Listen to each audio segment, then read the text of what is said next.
犯罪爽片，地面师藏了很多各式各样的威士忌，非常非常经典。可是大家都知道 Paul Allen 这一支酒是艾雷岛的精品中的精品，冰块都可以不用加，比较有点年纪嘛，岁月的味道。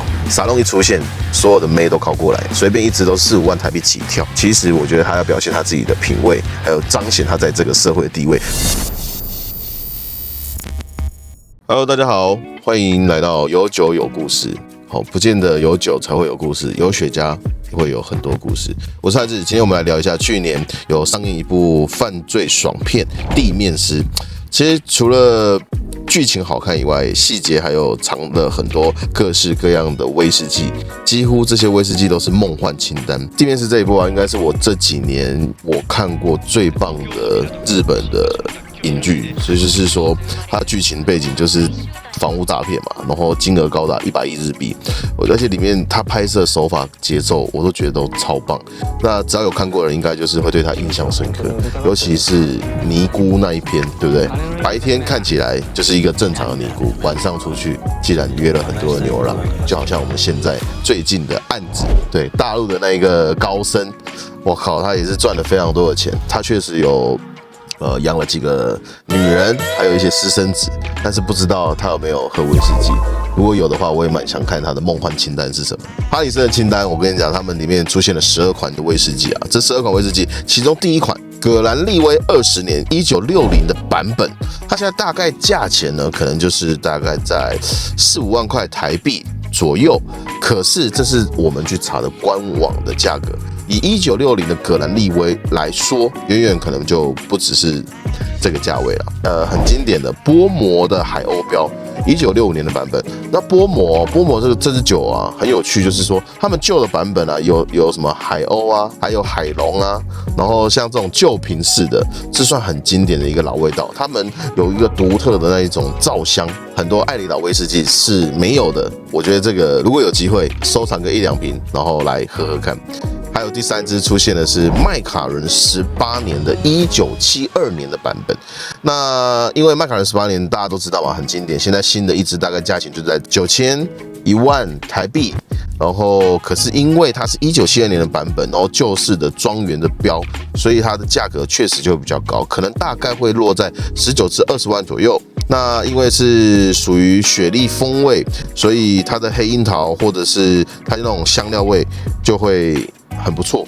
那旧式的麦卡伦确实跟一般的现代麦卡伦比较不能比。接下来我们再讲到一个非常非常经典艾雷岛的一个品牌，叫做 Paul Allen。Paul Allen 他就是经过几番波折，他面临过了2次的关厂，现在终于好不容易，蒂亚吉欧花了700万美金让他复厂成功。这一支酒非常神秘，因为它创厂时间在18多少年，就是时间是非常悠久的。然后他经历过了很多很辛苦的波折，可是大家都知道 Paul Allen 这一支酒是艾雷岛的精品中的精品，因为 Paul Allen 的酒的价格都非常非常非常的昂贵。他们最新复刻新的酒44年，然后2支一套的，大概价格要到180万台币。那到底有没有人收藏呢？我跟你说 ，Paul Allen 的爱好者在全球非常非常的多，因为以前面临过关厂，所以导致它的价格很快就是快速的飙升。只要你有喝过 Paul Allen，你绝对回不去。你再厉害的艾雷岛，可能在他面前也都只是小弟而已。里面出现了一支1979年的 Paul Allen， 那我看到1979，我就觉得这是一个很好的数字。然后大概上网查了一下，我们大概讲的都是大概一个大概数字，不是非常准确的。虽然上面查到的是1979，但是我们事实上我还没有确定看到它是有多少年，所以它就反映在它的价格上嘛。所以它一直大概在20万台币左右。那这支酒啊，我觉得喝得懂这一支酒的人，可能是懂得享受寂寞的人。好，我们接下来再讲它出现的第5支酒是 Macallan Barrel Proof。那上面它在这个酒标上面写了一个80度。那一般来讲说，这支酒精怎么可能80度？其实它不是，那个他们这个也是一个酒精的标示的一个方式。其实换算回来，现在的酒精浓度小数点也不算，你细节拿来除以2，就大概是它的酒精浓度，就大概是当时的常规品的40度。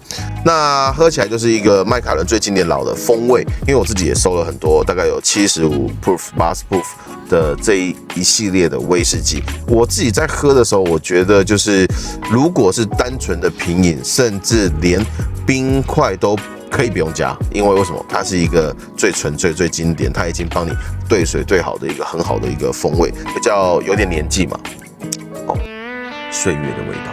这样子可能会比较直接一点点。哇哦，还有第6款出现的是 Rosebank。Rosebank 是一个很经典的，也是一个很经典的酒厂。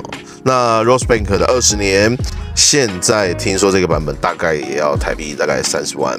然后还有出现 Rosebank 的15年1980的版本，这个价格稍微就低一点点，它可能就是不到10万块的台币。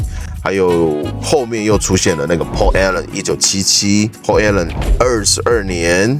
还有一个，我跟你说 ，Black Bowmore 1964这个系列曾经那时候出了黑波膜、白波膜跟金波膜这3款的价位都不太一样。我记得以前我在喝酒的时候，白波膜我那时候入手价好像才5万块台币，黑波膜好像大概那时候也大概5、6万块台币，结果现在一支价格都要80、90万台币以上。这是一个很经典的一个艾雷岛的。酒款，那我的印象没有错的话，我记得是50年，所以它的价格都蛮高的。然后他们在第2段，除了威士忌以外，它还出现了 Salon 香槟。喝什么？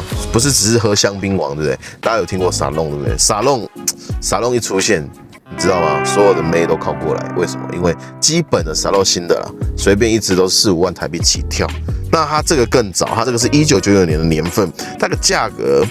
大概红白酒价格我不知道，但是我知道只要是沙龙，而且又是年份都不便宜，尤其是它那支2008年的满分，一支价格至少17万台币起跳。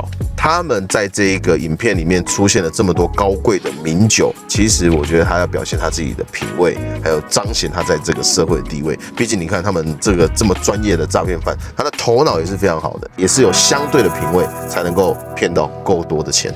所以在1960到1980年代的这些土地啊，跟威士忌都有一个共同点，就是当时好像不值钱，可是现在却值千金。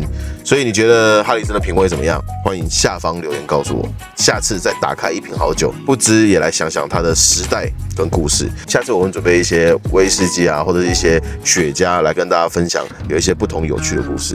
其实雪茄也很多故事。我们下次见。